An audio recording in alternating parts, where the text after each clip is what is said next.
10 years after a cruise ship vanished without a trace, a lifeboat washed ashore on a quiet stretch of Oregon coastline.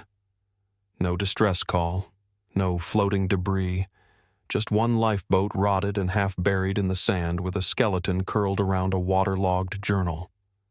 That was the day I stopped pretending my brother had just disappeared. And the day I realized someone had gone to a lot of trouble to make sure no one ever found the truth. Before we start, hit subscribe to help uncover stories they tried to bury and make sure no name stays forgotten. My name is Emma Sullivan.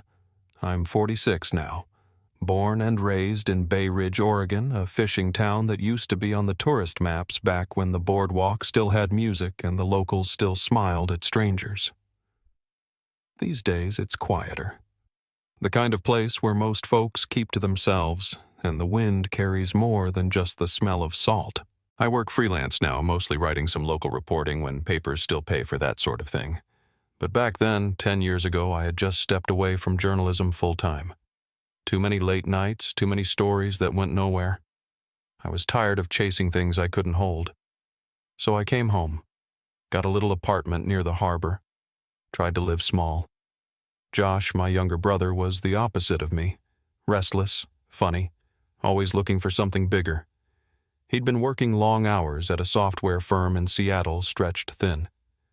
I remember telling him he needed a break, that life would wait, that the ocean was good for people like us. He didn't want to go on that cruise, not really. But I talked him into it. The Celestia Dawn left port on May 18, 2015. 7-day tropical route. Nothing fancy. Just a well-lit ship full of families and retirees and people trying to forget whatever they'd left behind on land. By the third day, it vanished. No warning, no mayday, just silence. The official story was weather. Something sudden. A rogue wave, maybe. The search dragged on for weeks, plain sonar divers. They found nothing. Not a single chair cushion or lifeboat. Nothing.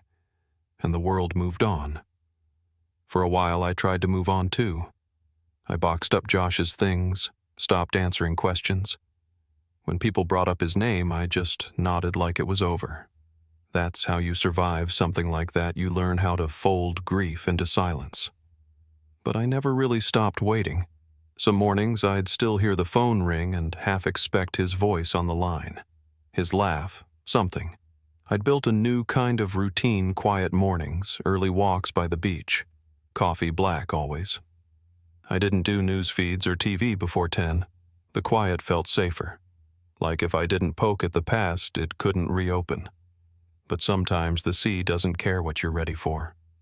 That morning the storm had torn through town hard. The air smelled like rain and driftwood, and the beach was littered with twisted nets and broken crates from the fishing docks. I was home when my phone buzzed on the counter. Unknown number. I almost let it go, but I answered. The voice was calm, careful. A deputy out of Bay Ridge County. He asked me to come down to Crescent Beach, said they'd found something. I asked what. He paused, then said, "A lifeboat. From the Celestia Dawn." That was all he had to say. I grabbed my coat and keys, and I didn't stop moving until I saw it wedged between two rocks. The paint cracked and faded, but the name still just barely visible under the grime. I stood there, the wind tearing at my coat, the surf clawing at the shore behind me, and I realized this wasn't over. Not for me, not for Josh, and not for the people who had spent the last 10 years hoping no one would ever find this boat. The moment I stepped onto the sand and saw the lifeboat for myself, I knew nothing was going back in the box. It was wedged there, split down the side, streaked with algae and rust. The name was still legible. Celestia Dawn, just faint enough to make you second-guess it if you weren't already looking for it. But I was. I stepped closer, careful on the slick rocks, and caught the edge of something pale just inside the hull. Deputy Hart was already there, his radio still clipped to his shoulder, face pale and pinched. I crouched beside him. The skeleton was curled awkwardly, almost folded into the corner. Tattered remnants of a uniform still clung to it, the hand clutching a bundle of soaked paper like it had refused to let go until the very end. I didn't say anything at first. I just stared. The storm had mostly passed, but the sky still carried that bruised look, like it hadn't made up its mind whether it was done or not. Hart knelt beside me and whispered, "We'll have to wait for the state to do full ID, but I thought you should see it." I nodded, not really hearing the rest of what he said. My eyes were on the journal. Pages fused together, but not all of them. A few held out. We took it to the field tent a few yards up from the beach. No heat, no power. Just canvas flapping in the wind, and a metal table under a flickering lamp. A forensic tech in gloves was already laying out the sheets one by one, trying to separate them without tearing anything. I watched from the side hands in my pockets, heart somewhere near my throat. It wasn't legible, not all of it. But here and there, pieces surfaced. Don't trust the crew. Something in the lower hold. Whispers at night. Deep man watches. I didn't know what that meant, not really, but I knew it wasn't just seasickness or isolation. These weren't the kinds of things people wrote when they were drifting in and out of hope. These were the last words of someone who had already seen too much. I stayed quiet while the sheriff offered his theories: cabin, fever, dehydration hallucinations. I nodded when I was supposed to, but I could see it in his face. He didn't believe it either. Not really. And Hart. Hart was too new to know what not to say. When I asked if they'd identified the remains, he shook his head, then leaned in a little and said, "Sheriff's calling it a fluke. Current just finally brought it in." But he hesitated, then looked at the lifeboat like it might still be listening. "It doesn't feel right. It's like it was waiting to be found." That night I went home and pulled out every old file I had stored away in the back closet. Photos of Josh at the dock, his ticket confirmation, printed articles with titles like "Ship Vanishes Without Trace," "Maritime Mystery Deepens," and "No Survivors After 30 Days." I didn't sleep. At sunrise, I drove out to see someone I hadn't spoken to in almost 8 years. Daniel Reyes used to be the lead investigator on the Celestia Dawn case, one of the youngest the agency ever had in that position. Smart, focused, relentless, some would say. And it cost him everything. He'd pushed too hard, asked too many questions the cruise line couldn't answer, and by the time the official investigation closed, they'd buried his name right along with it. He lived out past the old lumber road now, one-story house with a tin roof and a long gravel path you had to walk on foot. It took him almost a full minute to open the door after I knocked. He looked older, more tired than I remembered, but not fragile. When he saw me, he said my name like it didn't quite belong to me anymore. I told him about the lifeboat, the journal, the body. He didn't ask me in right away, just stood there in the doorway, glancing at the trees behind me like he expected someone else to be watching. Eventually, he stepped back and said, "You better come in." His house was quiet, cluttered but not messy. A big corkboard covered in pushpins and timelines dominated one wall. Old maps curled at the corners, coffee mugs from stations that no longer existed. He poured 2 cups and didn't ask how I took mine. I showed him a photo of the lifeboat, grainy, but the name was clear. And then I told him what we'd found in the journal. When I said deep man, he didn't laugh, didn't scoff, just sat back and stared at the photo a little longer. "They said it was weather," I said, quietly. "They said it just sank." Daniel shook his head. It never made sense. Too much equipment loaded before launch. Crew changes at the last minute. Captain brought in 3 days before departure, no explanation. He pulled out a folder and slid it across the table. Inside was a manifest. Printed. Highlighted in yellow were 6 entries that didn't match the passenger itinerary. Industrial gear, undersea cables, crates, labeled scientific freight with no description. This wasn't a leisure trip, he said. It was a cover. The rain started again while we talked, tapping soft against the glass. I told him I wanted to keep looking, that I wasn't willing to let it go this time. He didn't answer right away, just stood and crossed the room to a shelf near the window, pulled down a weathered map in a plastic sleeve. The coast. The last known coordinates. Then he grabbed a pencil and started drawing. If the currents were what I think they were, he said that lifeboat shouldn't have made it to Crescent Beach. Not unless the ship went down a lot closer to shore than they reported. I looked at the arcs he was sketching. Drift patterns, tidal flows. All of them led north. All of them ended right where that lifeboat had landed. They searched the wrong area, I said. Or they were told to, he added. For the next several hours, we combed through every surviving record he'd kept. Some documents were copies of copies. Some had entire pages missing. Crew rosters with no medical officer listed. Shipping invoices missing signatures. Photos of cargo being loaded under tarps in the early morning hours before passengers boarded. Not all of it was damning, but it was enough to prove something had been hidden. Enough to say this wasn't just a tragedy. It was planned. And then came the first real warning. Just after midnight, my phone rang. No caller ID. I picked up thinking maybe it was Hart, or even someone from the sheriff's office with new information. But the line was quiet. Not silent, just distorted.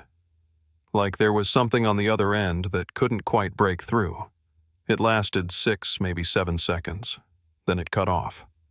I stared at the screen for a long time after that. The next day, Daniel found the tires on his truck slashed. No prints. No footage. And when we checked the shared folder we'd started building online, a third of the files were gone. Replaced by corrupted data, jumbled characters, nonsense text. We tried again. Backed everything up on 3 different drives. Paper copies. Physical maps. The old-fashioned way. The message was clear. Stop now. Or else. But I wasn't 16 anymore. I wasn't grieving. I was ready. Because for the first time in 10 years, I had something real. Not closure. Not yet. But a direction. And I had no intention of turning back. The morning after the call, I went straight to the sheriff's office. The front lobby smelled like old coffee and floor wax, and the receptionist barely looked up when I gave my name. I asked to see the original reports from the Celestia Dawn investigation, cargo manifests, crew logs, anything tied to the ship's departure. She typed for a moment, then told me the records had been archived off-site. I asked for the request forms, and she gave me a half shrug, said she'd have to check with someone upstairs. That was the first stall. It wouldn't be the last. When I followed up the next day, the forms were conveniently missing. When I pressed again, I was told the request had been denied for now due to chain of custody concerns. The message wasn't shouted. It didn't need to be. I wasn't welcome to dig any deeper. Across town, Daniel's internet started going down in waves, files disappearing, folders coming back with missing timestamps. His backup drive was wiped overnight. No signs of physical tampering. He was careful with security. Whatever it was deliberate. We tried renting a boat from a small marina just south of Holston Bay, something light enough to get us out toward the projected drift lines without raising suspicion. The owner had agreed in principle, handshake, cash down, but the morning we were set to leave, he called to cancel. Said his insurance had pulled out. Said he couldn't afford to get involved. No one else in town would even take our calls. Word had gotten around. Whatever we were chasing, it wasn't just a shipwreck anymore. It was something people had learned to stay quiet about. When I called Deputy Hart, hoping maybe he could pull some strings for us, he didn't answer. I left a voicemail. The next day, his number was disconnected. Daniel drove out to the county records building that same afternoon looking for original hard copies. They told him the documents had been transferred out of state for digitization. No one could tell him where. We both knew what was happening. But we didn't say it out loud, not yet. That night, we went over the surviving notes again, our copies of the journal pages. Daniel's old drift models, the photos we'd taken of the lifeboat hull. I remember sitting at his kitchen table, the lamp flickering overhead, the sound of wind pushing against the pine trees outside. I said, "They're trying to wear us down." Daniel didn't look up from the sonar charts. He just said, "That's what you do when there's something worth hiding." The weeks wore on like that. Silent phone calls, black SUVs parked a little too long across the street. One night I found a man in a suit standing by the dock pretending to check his watch. He left the moment Daniel stepped into view. Another time I got a flat tire halfway up the ridge. The spare had been slashed too. I started carrying my keys on a lanyard tucked inside my coat. Daniel kept a small bag packed by the front door just in case. One afternoon, we tracked down an old cargo clerk who'd worked the docks back in 2015. He wouldn't go on record, wouldn't give us his name, but he told us this much 2 days before the Celestia Dawn set sail. Unmarked crates were loaded on board under cover of darkness. No customs log, no company logo. He said they were heavier than standard freight and that the crew that moved them didn't wear port uniforms. When we asked who signed off on the shipment, he said no one, not officially. That same night, we went through Daniel's archived maps again. He had a full nautical chart of the coastline with pins marking every major drift point along the Pacific shelf. He traced the possible path the lifeboat could have taken, accounting for storm patterns, tidal flow, even seasonal currents. Then he tapped a small circle on the chart. A deep-water trench locals called the Maw. I'd heard the name once before, but never thought much of it. Just a dark patch on the map. But Daniel said the currents around that trench didn't behave like they were supposed to. He said it had a reputation. I asked what kind. He just said, the kind that gets people transferred if they ask too many questions. That same week, I requested satellite records from the Coast Guard thermal imaging from the date the Celestia Dawn vanished. I used my old press credentials. The request was denied within hours. No appeal. No explanation. We tried again through a back channel someone Daniel knew from his old agency. They said the records were classified under maritime security protections, which made no sense. Commercial cruise ships don't fall under that kind of classification unless they're carrying something they shouldn't be. We started building a timeline not just of the disappearance, but of what came after. The sudden halt to the search, the early closure of the inquiry, the changes to the cruise line's leadership. Ocean Star Cruises had been in trouble financially before the disappearance. But within 3 months of the Celestia Dawn vanishing, they'd stabilized. Not through insurance, not through investors, through something else. A shell corporation registered in Delaware had quietly acquired 38% of their assets. We traced it through 2 more layers of dummy companies before we hit a wall. The name at the end of that chain was Aegis Marine Industries, a private mining consortium with a long history of controversial deep-sea operations, mostly flagged for environmental violations, unregulated salvage missions, and backdoor government contracts. It wasn't a smoking gun, not yet. But it pointed to motive. If the Celestia Dawn had been used to move something experimental, something that couldn't go through official ports, then everything started to make a different kind of sense. The late captain reassignment, the missing manifest entries, the sealed crew logs, the empty investigations. The story wasn't about a storm. It wasn't about weather. It was about silence, manufactured and maintained. But silence doesn't last forever. One evening, as we left the archive room in Holston Bay, a woman behind the front desk asked what we were researching. I gave her the usual answer background for a maritime piece. She nodded slowly, like she didn't quite buy it. Then she said, "You looking into the Dawn?" I paused. "Why?" She looked down at her hands. "They told us not to talk about it back then, said it was a tragedy, said it would only stir things up. But my cousin worked the radio tower that week, said they heard something the night it went dark, Said it didn't sound like a ship going down. Said it sounded like someone locking the door from the inside. I asked her if her cousin still lived nearby. She hesitated, then shook her head. Moved inland. Told me once he got tired of looking over his shoulder. I thanked her and left. Outside, the wind had picked up again. The gulls were circling low near the docks, the sky that flat gray that makes everything feel like it's standing still. I didn't say much to Daniel on the drive back. Neither of us needed to. We were being warned off, quietly, constantly. But if they thought fear would work, they didn't know what it felt like to lose someone and be told to forget it. I had buried Josh once. I wasn't doing it again. The next morning, a postcard showed up in my mailbox. No return address, no message, just a photo of the Celestia Dawn docked at port, dated 3 days before it sailed. On the back in block letters, someone had written, "Some things stay lost for a reason."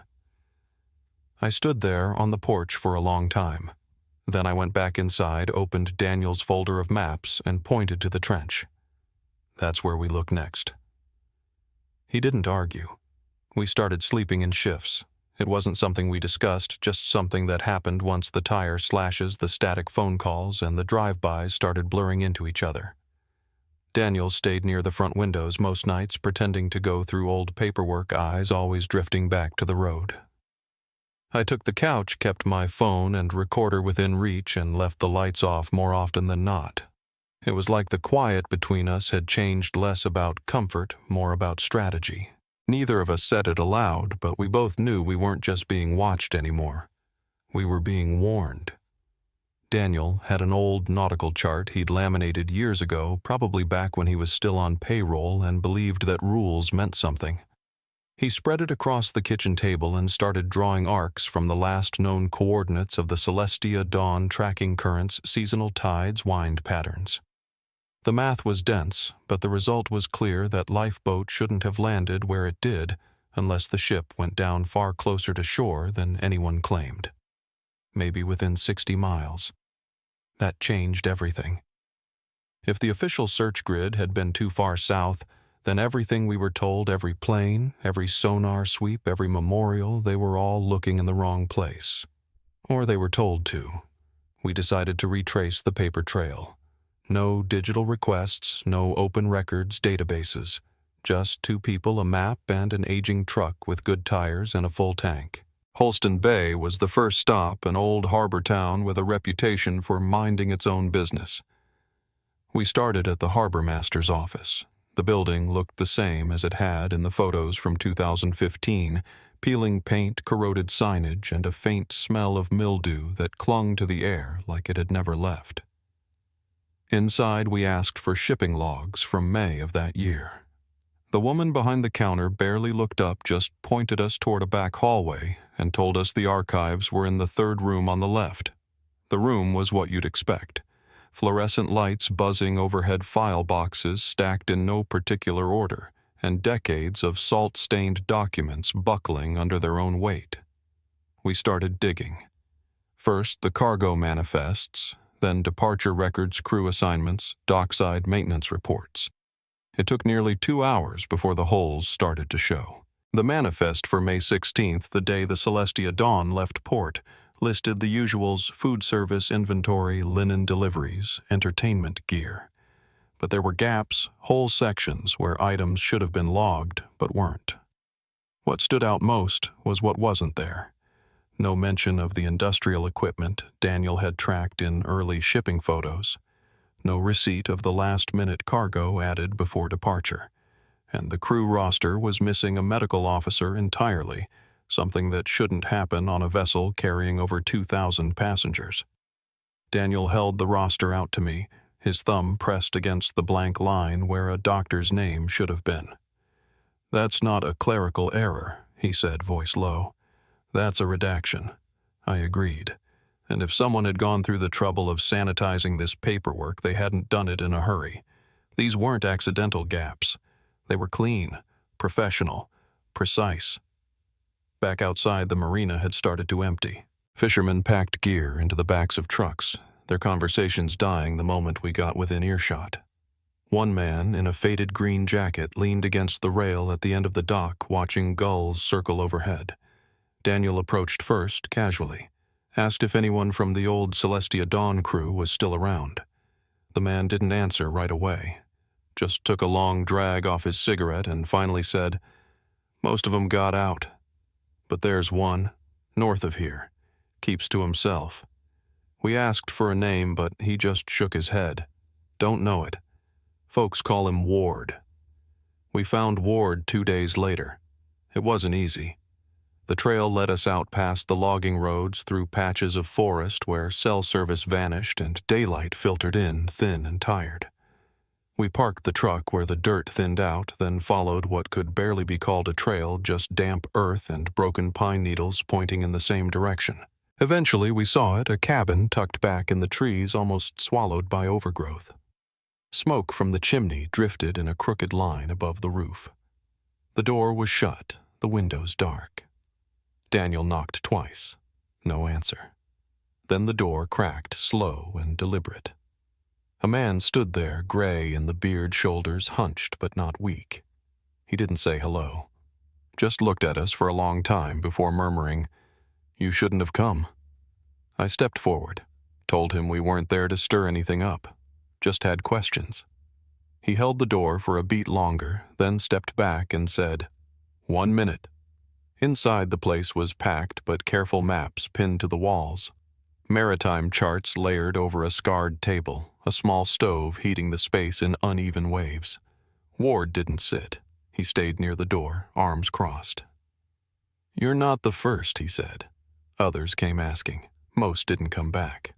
Daniel asked him what he meant. He didn't answer directly.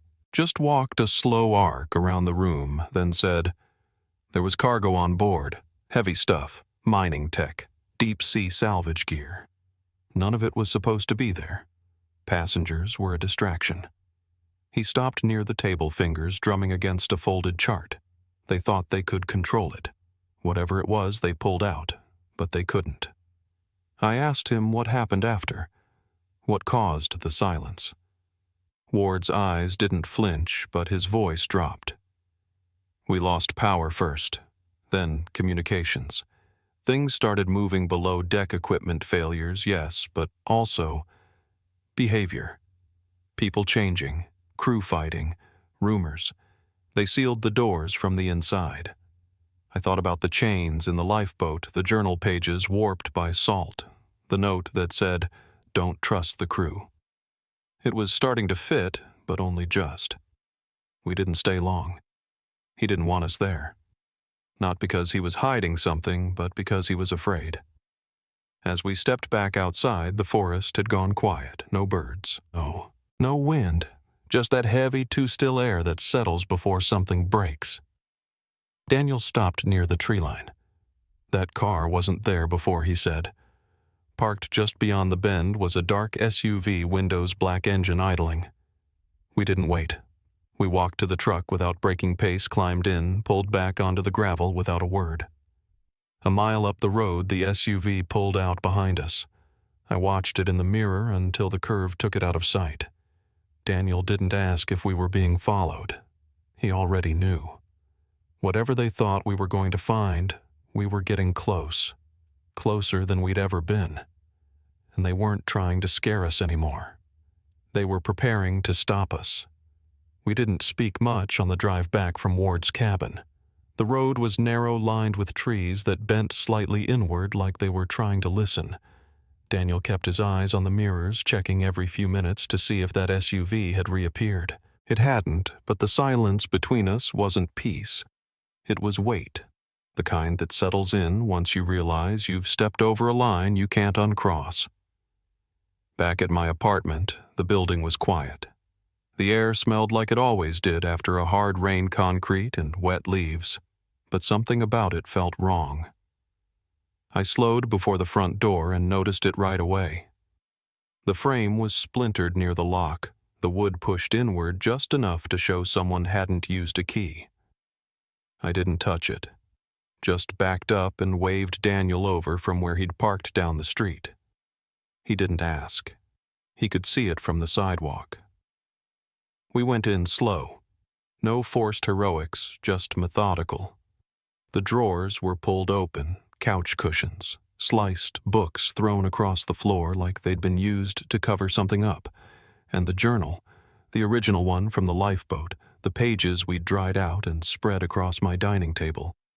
Gone. Daniel checked the window latches. All sealed. No sign of forced entry anywhere except the door. Whoever came in had been after something specific and they'd found it. I opened the small closet near my bedroom and reached for the shoebox on the top shelf. Inside, buried beneath a false bottom, were the photocopies I'd made of every single journal page, sealed dry, untouched. I handed the envelope to Daniel without a word. He held it for a second longer than he needed to. Then we packed up the rest of what we had and left before dark. We knew we wouldn't be safe staying in one place for long anymore. That night, we met someone Daniel had been trying to get a hold of for over a week. Jonah Price, a retired sonar tech who used to work offshore recovery ops along the eastern seaboard. We met him in a half-lit diner just outside of town, the kind with cracked vinyl booths and coffee that tasted like burnt toast. Jonah was wiry, mid-60s hands that shook slightly when he reached for his mug, but his eyes didn't miss a thing. Daniel laid it out clean, no names, no dates, just the facts. Then Emma leaned in and asked the question we'd come there for. "Did your team ever pick up anything unusual near the trench off Crescent Bay?" Jonah didn't answer at first, just stirred his coffee and looked past us like he was remembering something that hadn't sat right for a long time. 5 years ago, he finally said. "We were sweeping for debris after a shipping accident. We logged something strange, deep-frequency static repeated at intervals." He paused. It wasn't random. Morse. SOS. I leaned forward. "You're sure?" Jonah nodded. "Ran it back a dozen times. Someone else must have heard it too, because 3 days later, the tapes were pulled. Official story was cross-channel interference from a freighter. But that signal was coming from depth. And it was steady." He pulled a notepad from his jacket pocket and wrote down coordinates. "You didn't get them from me," he said, sliding the paper across the table. "And if you're smart, you leave it buried." We didn't. The coordinates put us on the edge of the maw that Trench Daniel had circled on his chart back at the house. The sonar maps listed it as a natural depression, nothing remarkable on the surface, but the deeper you looked, the stranger it got. Unpredictable currents, magnetic disruption, equipment failures. Even the name wasn't official. Mariners called it that because vessels that drifted too close tended not to return. And now we had a point. A real one. Something to work from. Daniel called in favors quietly. No emails, no paper trails. He found a boat through an old contact, a trawler that didn't ask questions as long as the cash was clean. The Marlin's Reach, rusted hull, reinforced bottom, capable of making the trip without getting flagged by coast radar. Emma secured the sonar equipment through a salvage outfit upstate, told them it was for a private mapping project. Nothing commercial. They didn't push. The night before we left, I noticed a car parked 2 blocks down from my building. Same one I'd seen outside Daniel's place earlier that week. No plates on the front. Windows too dark to see in. I wrote it off as coincidence until I saw the same make and model parked outside the salvage yard the next morning. That was when I stopped doubting. We weren't the only ones closing in. When we finally pulled out of Holston Bay, the sky was low and gray wind carrying that sharp brine that always settles in before a squall. The Marlin's Reach moved slow but steady. By the time the shoreline disappeared behind us, there were no other boats in sight. Just the open water, the low hum of the engine, and the quiet knowledge that whatever we were heading toward hadn't been touched in a decade. Somewhere out there beneath that stretch of water, where the maps thinned and the current twisted, was the truth. Or the start of it. Emma and Daniel set up the sonar gear midship.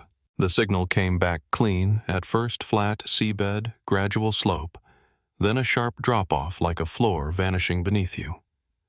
That was it. The edge of the maw.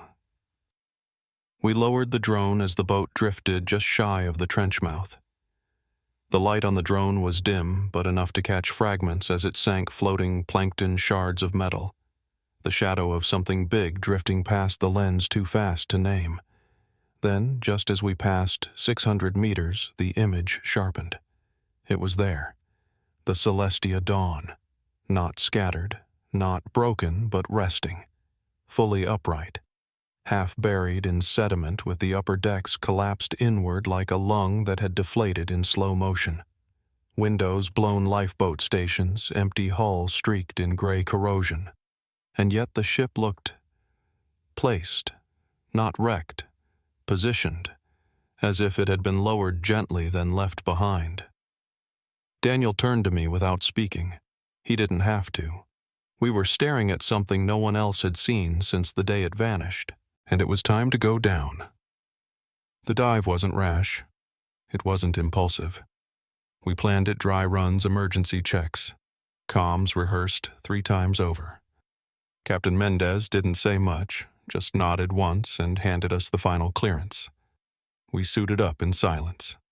Cold water gear, tethers, backup radios. The surface looked like slate. Beneath it, the water closed fast. No color, just shifting gradients of pressure and sound. We reached the breach point near the starboard hull, entered through a collapsed side corridor that had once led to the dining hall. Now it was filled with floating trays, broken dishes, and one lone high heel drifting in slow circles. Inside, the air was gone. So was the warmth. What remained were remnants tables still bolted to the floor chairs, tipped like they'd been left in a hurry.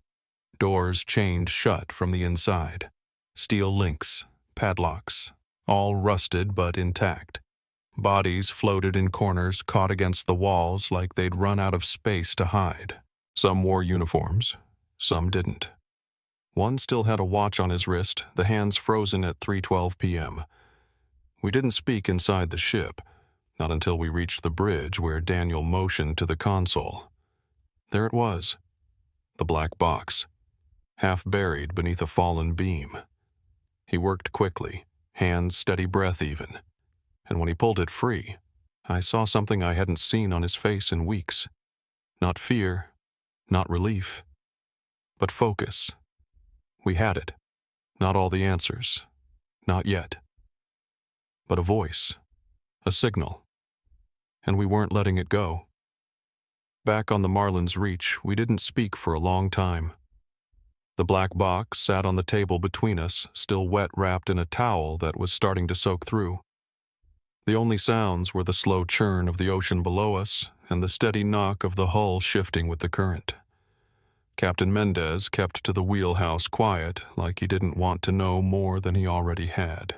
Daniel eventually stood, wiped his hands on his shirt, and began setting up the portable playback unit. It was old gear analog, but reliable. He checked each cable twice before sliding the core of the data recorder into place. The screen flickered, then it held. At first, it was what we expected. Calm voices, routine reports, standard navigation chatter, weather on the horizon, minor course corrections, light turbulence over the intercom. Then a voice, probably the captain, reported a shift in the lower deck manifest. Something about restricted access protocols being put in place. No tone of urgency, just instruction. Around the 13-minute mark, something changed. The audio picked up movement fast, erratic. Footsteps, raised voices. One of the crew yelling something we couldn't quite make out. Then the captain again, louder this time. "Seal it off," he said. "No one opens those doors. I don't care what you hear. No one opens them." I looked at Daniel, but his eyes stayed fixed on the monitor. Another voice followed, younger, strained. "They're not dead," it said. "They're still moving." Then a third, higher, barely audible, screamed something unintelligible just before the entire file cut out with a screech. Metal grinding against metal, a sound like something massive tearing itself free from steel. Then silence. Daniel didn't rewind it. He just removed the drive, sealed it back in the case, and set it down without saying a word. I sat back, hands tight in my lap. Whatever we'd expected to find, this was something else entirely. Not malfunction, not miscommunication. This was collapse, fast, violent, and not natural. Mendez stepped in, then saw our faces and didn't ask. He just handed over a pair of cold sandwiches and pointed us to the galley. We sat across from each other, both of us eating like it was the first time we'd remembered how. The light overhead buzzed faintly, casting long shadows across the narrow room. Daniel pulled out the surviving copies of the journal pages and laid them flat. We started matching what was in them against the black box entries, times, phrases, locations. One line near the top caught my eye. Crew restless. Orders changed last minute. Captain Vance no longer trusted. Midnight meetings on lower deck. Another further down, written in a jagged, slanted hand. Whispers in the hallways. Talk of deep man. Not safe after dark. Daniel traced a finger along that last line. Deep man, he said softly. Ward mentioned that too. I nodded. Could be myth. Could be manipulation. He looked up at me. Fear makes people easier to control. He didn't need to elaborate. If the crew believed there was something supernatural happening on that ship, it could explain a lot. Paranoia, panic, chain of command breakdowns. But it didn't explain the cargo. I reached for the folder I'd stashed in my duffel bag, flipped to a copy of the pre-departure manifest from the harbor logs in Holston Bay. At the very bottom, added in different handwriting, no weight listed, was an entry marked Scientific Materials, Fragile. No destination port, no description, no transfer documentation. Daniel leaned in. That's not linens or champagne flutes. He pulled his laptop closer and began cross-referencing shipping routes, vendor accounts, and shell companies linked to Ocean Star cruises. It didn't take long. Aegis Marine Industries showed up again. Same subsidiary names, same paperwork trail. But this time something new, an abandoned excavation site logged under a mining license revoked 5 months before the Celestia Dawn departed. The site just off the trench, listed only as a geological anomaly. I sat back. They smuggled something out, I said. Something they pulled from the ocean floor. Daniel didn't answer right away. He was staring at a redacted memo buried in the acquisition files. One sentence had survived the censorship. It read, "Recovery successful. Transfer discreetly. No exposure." That night, as the water rocked the boat gently beneath us, Mendez shared something of his own. He hadn't planned to. He wasn't the talkative type. But after everything we'd just shown him, I think he figured there wasn't much left to hide. He poured 2 cups of instant coffee and told us an old story, one that dated back long before any of us were born. About sailors who claimed to see things in the depths, lights that weren't from other ships, sounds that followed them back to port. He said they used to call it the deep man out of superstition. Not a monster, not a ghost, just something that didn't want to be found. Daniel asked if he believed it. Mendez shrugged. I believe people need something to blame when things go sideways. Then he looked at us for a long time. Just make sure you're not looking for answers in the wrong place. We docked at a private inlet the next afternoon. Mendez had arranged it, no records, no questions. Just a long stretch of gravel leading back toward the highway. I carried the black box under my jacket. Daniel kept the files sealed in a waterproof case. It felt like we were carrying a live signal, one that could go off if the wrong eyes landed on it. We didn't get far before the first interruption. A man stepped out from behind a loading bay, mid-40s clean jacket, mirrored sunglasses. He said our names without hesitation, said he needed the device, said we knew who he worked for. Daniel didn't let him finish. He stepped in front of me, blocking my view just enough to signal. I grabbed his arm, turned fast, and we both ran. Behind us, the man shouted once. Then 2 others moved from behind the SUV parked near the dock.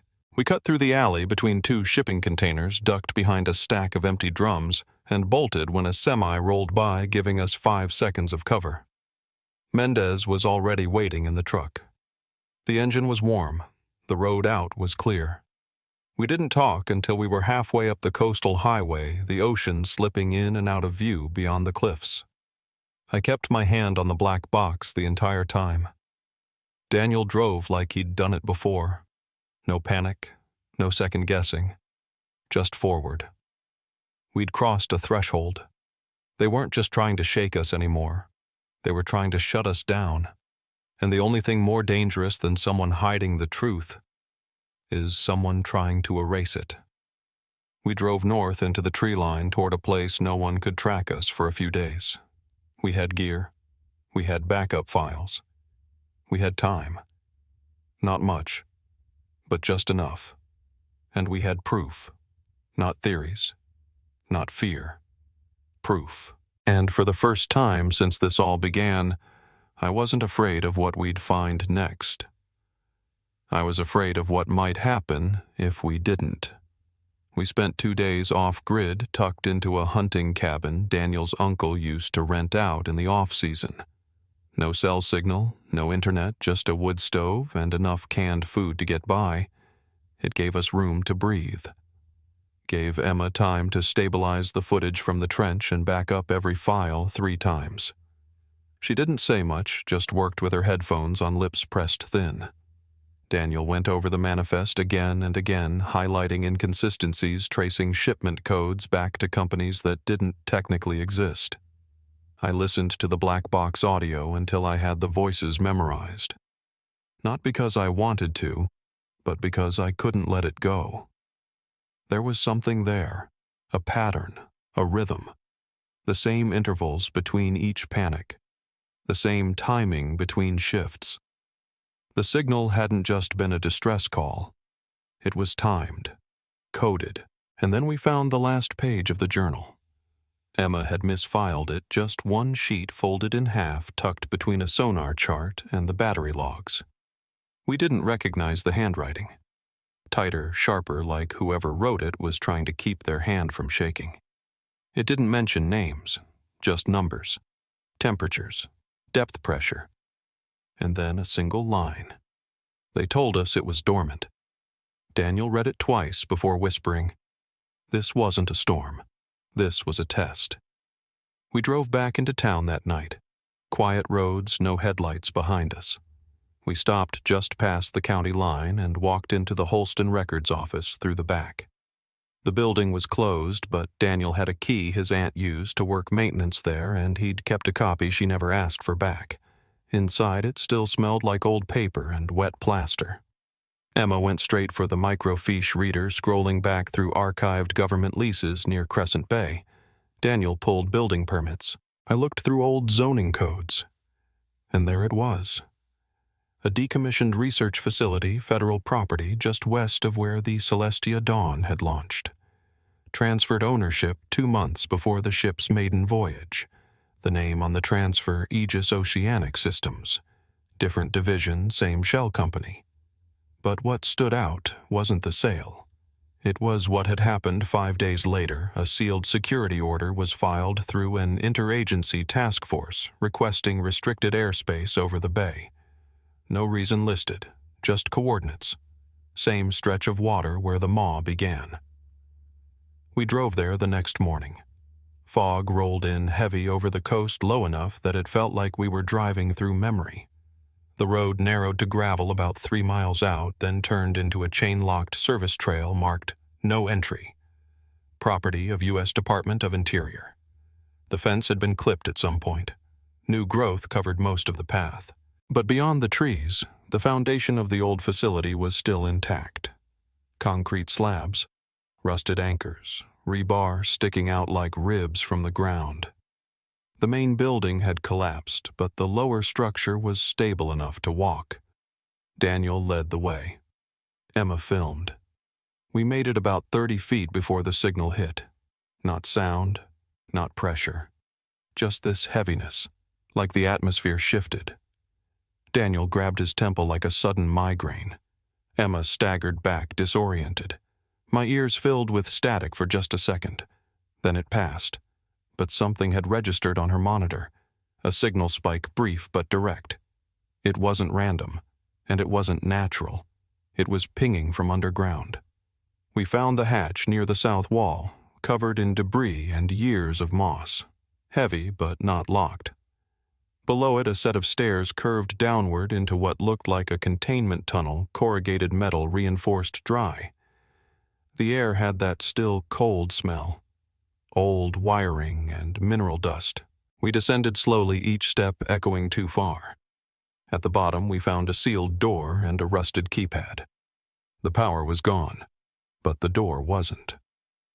Daniel leaned against it. It groaned open with a sound that reminded me of the black box. Inside, there were filing cabinets, overturned desks covered in mold, empty supply crates labeled with biohazard stickers faded by time. One wall held a bank of observation monitors. Most were cracked. One still had a tape jammed into the slot. Daniel popped it out, handed it to Emma. "We'll need to digitize it."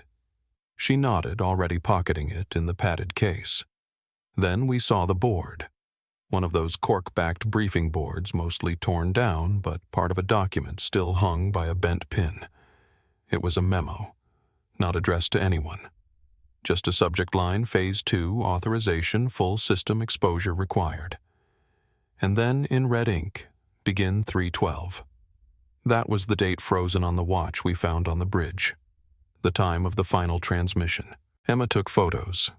I picked up a smaller file folder off the floor stamped classified. Inside, a set of diagrams, something biological. Nervous system overlays deep pressure response tests. But it wasn't human. The spine was longer. The skull structure off. And at the bottom of the folder was one photo, blurry, time-stamped from a camera buoy. It showed a shadow, long, curved, reflective skin beneath the waves. No name, no scale. We didn't stay long after that. None of us spoke on the walk back up. We'd gotten what we came for. But whatever had been kept in that facility, whatever they'd pulled from the trench, it hadn't been buried deep enough. And now, someone wanted it erased. Back at the cabin, Emma began decoding the footage. Daniel isolated the sonar returns. I scanned the tape. And then I heard it. Buried in the background of the final distress loop, under the static, under the crew's panic, under that screech of metal, was a voice. Barely audible. A whisper. Not in English. Repeating something again and again. I slowed it down. Ran it through a translator. 3 words. Return to origin. It wasn't a warning. It was a command. Emma turned to me. Her hands shook. They weren't just recording something. They were responding to it. I nodded. And they brought it aboard. We didn't sleep. We didn't eat. We just kept working, trying to understand the full picture before someone else caught up to us. But even then, we knew we weren't ahead of it anymore. We were inside it, part of it. And somewhere beneath those miles of water and darkness, it was still waiting. We waited until nightfall before we went back into town. Emma stayed behind with the backups just in case.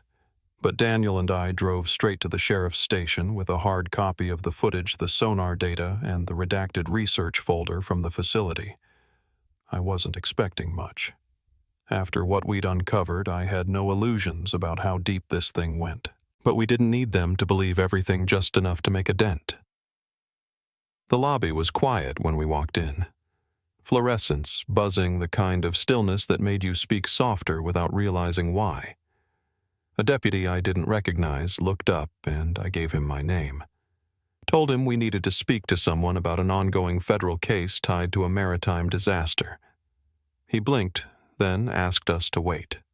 Chief Ramirez came out 5 minutes later.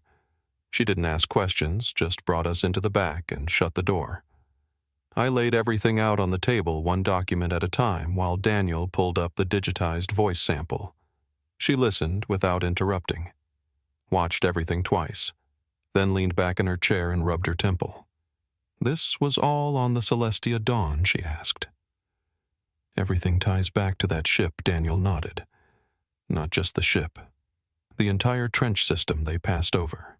There were experimental programs running out of Holston years before the ship was commissioned. Subsonic research, psychological load testing, maritime signal interruption stuff that was shelved in the early 2000s. But something reopened those channels, and someone authorized a full deployment without telling the passengers. Ramirez sat still for a long time. Then she got up, left the room, and came back with 2 binders. "You didn't get this from me," she said. "And if anyone asks, I've never seen you before." Inside were personnel reports from an internal DHS inquiry filed 6 months after the Celestia Dawn vanished. Most of it was bureaucratic filler, but tucked into the back was a report summary about a technician who'd gone missing from the Holston base 2 weeks prior to the ship's departure. His name was Alan Green. Last known location beneath the south hatch of the containment zone. Presumed drowned in an unsealed chamber breach, but no body was ever recovered. What stood out wasn't his disappearance. It was the handwritten note at the end of the report. Green's ID last pinged on board the Celestia Dawn Deck 6. Timestamp 48 hours into voyage. Surveillance log scrubbed. That was 2 days before the blackout. 2 days before the screaming started. I took a photo of the page, then closed the binder and slid it back to her. She nodded once and told us to go. We didn't waste time. Daniel drove fast but careful. I texted Emma to meet us back at the motel. By the time we got there, she'd already decrypted another section of the black box audio, this one more fragmented, like overlapping frequencies were colliding. But in between the distortion, something clearer had emerged. Not English, not even language exactly. It was tone, pulsed in 3s, repeated at regular intervals, like a beacon or a lure. She adjusted the filter until we could hear the undertone. It matched the frequency of the lifeboat signal we'd traced.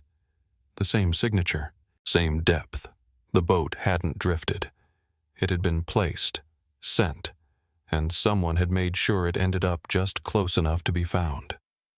We pulled everything together, audio, video, charts, documents, and packaged it as cleanly as we could. Daniel uploaded it to 3 secure servers. Emma wrote the cover summary. I drafted the final witness log. Then we submitted it anonymously to 2 major journalists, 3 universities, and 1 NOAA contractor I used to know from my reporting days. We sent copies to whistleblower forums, cloud drives, and a law firm in Portland that specializes in government disclosures. It was our insurance policy. If something happened to any of us, the trail wouldn't stop. We checked out of the motel by dawn and split up. Daniel went north to Spokane, Emma south to Eureka. I stayed behind. Just one more day. There was something unfinished, and I didn't know what it was yet, but I could feel it. Like a thread I couldn't stop pulling. I drove out past Crescent Beach, parked near the old pier, and walked to where we'd first seen the lifeboat. The wind was calmer that day, the tide low. I stood at the edge of the surf, letting the water reach my boots, watching the waves roll back like breath. Then I saw it. Half buried near the rocks under seaweed and sand, a strip of painted metal, dented, rusted at the edges, but still visible. A nameplate. I knelt down and brushed it clean. It wasn't from the lifeboat. It was from the ship. Celestia Dawn Bridge Panel 2C. I turned it over. Someone had scratched something into the underside. Not deep, just faint enough to go unnoticed if you weren't looking. 3 letters, not initials, just a code. Same as the one in the facility logbook, the same one Alan Green had circled in his notes. R13. I stood there for a long time, the wind picking up the water, biting colder. Then I pocketed the plate and walked back to the car. By the time I turned the engine over, the sun had just started breaking through the clouds, but it didn't feel warm. That code R13 wasn't in any public registry, not tied to any experiment we'd found. But it kept coming up, on the shipping manifest, on the sealed order. on Green's ID ping. We didn't know what it meant, but I had a feeling we were about to find out. And whatever it was never meant to surface. It's been almost a year since the metal plate washed ashore, since the last sonar ping echoed from the trench and then went quiet for good. The official inquiries stopped returning calls months ago. Some of the links we sent went dead. A few were archived. And then, like everything else tied to the Celestia Dawn, it drifted from the news, from conversation, from memory. But not for me. Not for Daniel. Not for Emma. We still talk once a month just to check in. There's not much left to chase now. No more leaks, no new names. But we all carry a part of it, that strange, weightless silence that followed us home. Josh's body was never recovered. Neither were most of the passengers. Their families held memorials, printed obituaries, tried to move forward. I went to one in Tacoma, stood at the back with a scarf pulled up, and listened as they read the names. There were 86 total. A few were kids. I remember the voice breaking when they got to the youngest, Aiden, age 9. They released white balloons into the bay. Most of them popped within minutes, shredded by the wind. A few caught the updraft and kept going. I stayed until I couldn't see them anymore. After the funeral, I mailed off one final package, not to the press, not to the government, just to a woman in Kansas named Dana Ward. Her husband Blake had been one of the engineers on the Celestia Dawn. She'd emailed me once early on asking if I believed it was just an accident. I never answered. Until now. I sent her the last cleaned audio clip. No names, no speculation, just the sound of that pulsed beacon repeating steady patient. Whatever it was meant to do, it was built to last. I thought maybe she'd hear what I heard, a pattern too deliberate to be nature. A message, maybe. Or a warning. I haven't gone back to Crescent Beach since. I keep thinking I will, but something always stops me at the edge of town. I still walk the water some mornings, though, closer to the harbor where the waves break louder and the wind feels less personal. It helps. Not because it makes sense of anything, but because it reminds me that some things don't get solved. They just stop hurting as much. Daniel's working again. Private research, mostly. He doesn't talk about the trench anymore, but I know he keeps the data backed up. Emma moved inland, bought a little house near the mountains. She says the quiet feels different there, less like a threat, more like peace. I hope she's right. We've all gone our separate ways now. But if you asked any one of us, we'd tell you the same thing. Something happened on that ship. Something someone never wanted found. And even if the evidence is buried, the silence it left behind never really fades. Sometimes I still dream about the ocean. Not waves or storms, just depth, darkness. That kind of cold that exists too far down for sunlight to touch. I wake up feeling like I forgot something. Then I remember I didn't forget. I just survived. So, if you've listened this far, thank you. For sitting with the story. For not looking away. If any of it stayed with you, maybe share it. Not for me, but for the ones who boarded a ship and never came back. So no name stays buried in the dark, and no silence gets mistaken for peace.